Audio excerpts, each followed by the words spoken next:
Halo, selamat malam. Malam ini aku pengen ngomongin tentang hal-hal positif di tengah gemburan berita atau informasi-informasi yang bikin kita deg-degan tentang corona. Nah, malam ini aku pengen sharing tentang investasi beli rumah. Nah, ini sekarang kan baru tren work from home.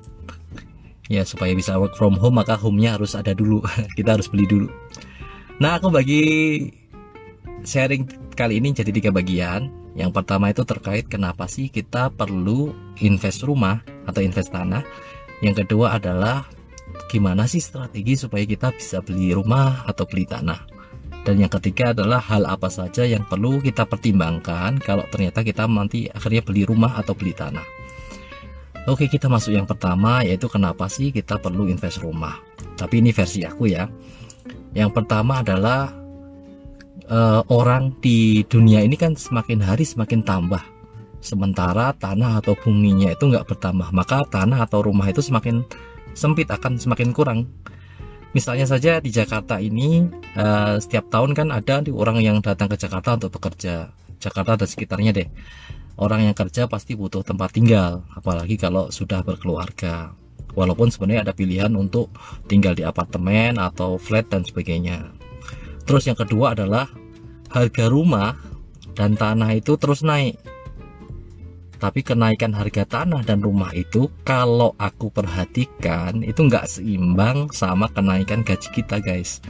Misalnya kalau kenaikan gaji kita misalnya tiap tahun tuh karena inflasi mungkin 6% atau 7%, mungkin paling gede 9%. Kenaikan harga tanah atau harga rumah itu bisa 100%, bisa 200%, cepet banget gitu. Yang ketiga adalah harga tanah dan rumah itu rata-rata nggak pernah turun, guys. Ya tadi, karena orang di dunia itu semakin banyak, tanahnya semakin sempit, berarti demand dari tanah juga semakin tinggi, sementara supply-nya kan nggak akan bertambah ya. Walau sekarang memang banyak tawaran juga di pemukiman vertikal seperti kayak apartemen tadi ya, flat dan sebagainya. Tapi kalau bagi aku aku menganut aliran yang gak terlalu suka untuk beli apartemen ya. Kenapa ya? Gue bayangin aja kalau tiba-tiba ada rudal Scott gitu ya yang nyasar ke apartemen, terus ngeledakin apartemen, kita jadi nggak punya apa-apa selain sertifikat ya. Kalau landed house, kalau rumah atau tanah, minimal kalau kena bom gitu ya, kita masih punya tanahnya. Apalagi kalau apartemen, mungkin kalau dilihat pasti bangunannya ada penyusutan, kualitasnya pasti akan turun. Belum lagi biaya maintenance, kemudian listrik yang mungkin agak lebih mahal. Tapi itu up to you ya guys ya, kalau ternyata pengen juga beli apartemen. Itu mungkin pertimbangan ya kenapa sih kita perlu investasi rumah. Nah, lalu strategi mudah apa yang bisa membantu kita bisa beli rumah atau beli tanah? Pertama itu ya kita harus cari tahu, ya rajin cari tahu tentang apa sih, tentang daerah mana yang masih murah tapi ke depan itu akan berkembang di kemudian hari gitu. Misalnya tanah itu mungkin atau rumah itu mungkin tahun ini atau saat ini kondisinya memang nggak terlalu ramai, tapi diprediksikan di sana bakal akan berkembang dan ada jalur-jalur baru yang akan menghubungkan dengan tempat kerja. Kemudian cari juga tanah-tanah mana atau rumah mana yang strategis. Rajin main ke pameran properti gitu ya, atau download aplikasi yang jual-jual rumah itu, kita cari tahu di sana gitu. Nah, dulu waktu aku masih muda ya, aku kalau Sabtu Minggu tuh sering survei lihat rumah dulu, karena rumahku sekarang kan di daerah Kabupaten Bogor. Jadi dari Jakarta aku naik motor ke Bogor untuk cari-cari rumah, lihat-lihat, tanya-tanya pemasarannya gitu, sambil lihat akses ya, lihat harga, dan juga cari tahu juga skema pembayarannya. Kalau jadi beli rumah itu skemanya kan banyak banget ya, ada yang beli langsung dan sebagainya, ada yang via kredit. Terus nah soal biaya nih, ini memang soal biaya ini paling banyak membutuhkan pengorbanan ya. Kita mesti rajin menabung lah.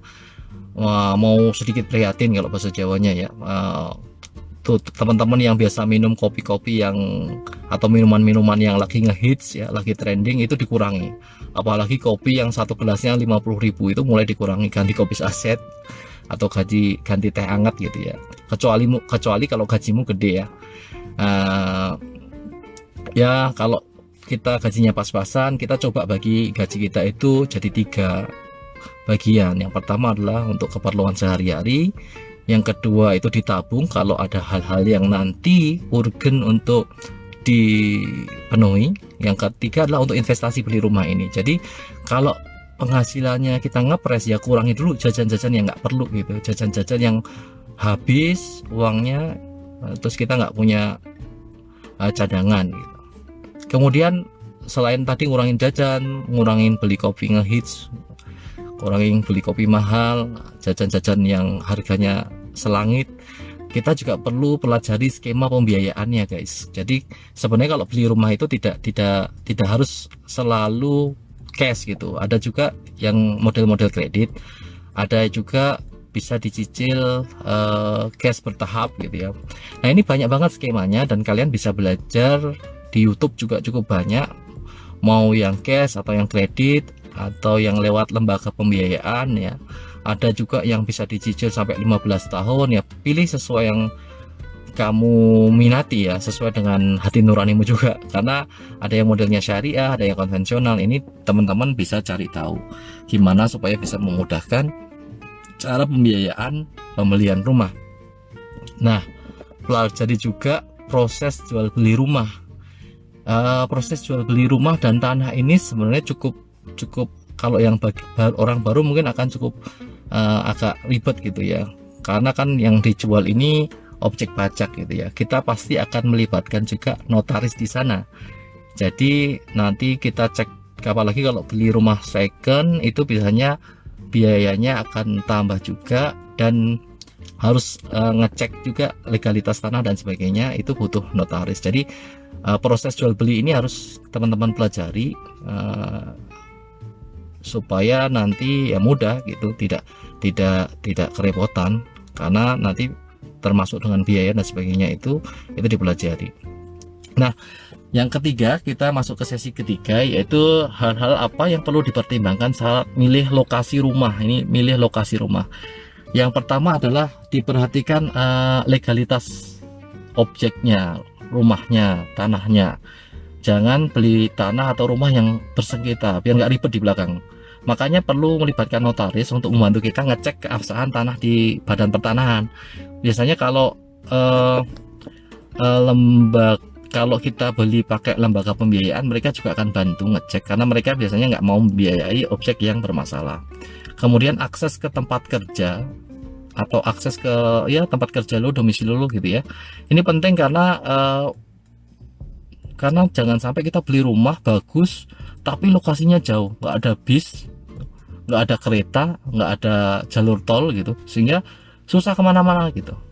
Nah, cari rumah yang dekat dengan fasilitas transportasi, fasilitas supermarket gitu ya. Kalau bisa dekat stasiun atau terminal bis atau akses tol, karena terlalu jauh akses akan menambah biaya kalian untuk pergi ke tempat kerja dan sebagainya. Nah, yang ketiga itu adalah terkait dengan air ya, dan lingkungan yang baik. Air adalah kebutuhan dasar manusia, so pastikan air yang ada di sana harus baik, bisa lewat sumur atau pump gitu, pastikan tidak tercemar. Nanti repot sendiri lo, misalnya airnya tercemar, mandi juga nggak enak, minum juga nggak enak, masak juga nggak enak, kasihan kalau sudah berkeluarga, kasihan anak-anak juga gitu. Lingkungan baik itu juga lingkungan yang meliputi ya lingkungan sosialnya, nggak ada kriminal, kemudian nggak ada kejahatan, tidak banjir, dan nyaman dihuni udaranya, nyaman tetangganya. Nah, ini perlu disurvei juga. Dan yang keempat, tentu kalian harus pertimbangin harga. Ini penting ya, karena harga itu ya nanti pengaruh ke kemampuan teman-teman untuk beli. Nah, makanya kita perlu rajin survei, dan ini memang harus survei sih, harus rajin keliling. Kadang-kadang ada yang BU alias butuh uang. Nah, harganya kalau BU itu biasanya lebih murah karena orang butuh. Tapi kita harus cek juga apakah orang yang jual BU itu memang legalitas tanahnya juga oke. So ini mungkin bisa membantu teman-teman kalau pengen invest rumah. Ini bisa lihat dari apa kriteria-kriteria yang tadi aku sebutkan ya. Jadi bisa pertimbangan terkait dengan legalitasnya, aksesnya, kemudian air dan lingkungannya, sama harganya. Kalau yang harga ini ya tergantung dengan kondisi keuangan teman-teman. Tapi ada tadi solusi yang aku berikan adalah ada banyak metode pembiayaan yang bisa dilakukan saat pembelian rumah. Nah, itu bisa teman-teman pelajari. So guys, ini mungkin hal yang bisa aku sharing malam ini. Semoga teman-teman diberikan jalan untuk bisa investasi rumah atau investasi tanah, karena sekali lagi harga rumah atau harga tanah itu nggak akan turun. Ini cocok sekali daripada buang-buang uang untuk beli kopi-kopi atau minuman-minuman yang mahal, uangnya ditabung, kita bisa punya rumah atau beli tanah. Nanti kalau misalnya kita sudah punya 2 rumah atau 3 rumah, kita bisa jual satu misalnya kalau ada kebutuhan. So, terima kasih, selamat malam.